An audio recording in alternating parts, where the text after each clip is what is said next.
Na 34 jaar nemen de inwoners van Dongeradiel afscheid van haar gemeente.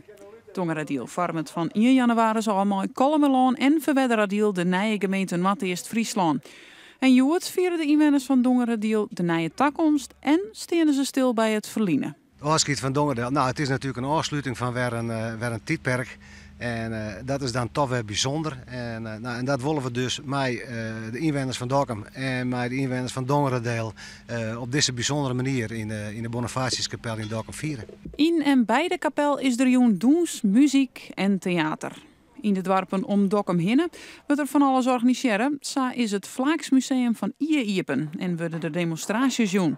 Sika Tuma is 80 jaar en hikke en tuin in het dorp.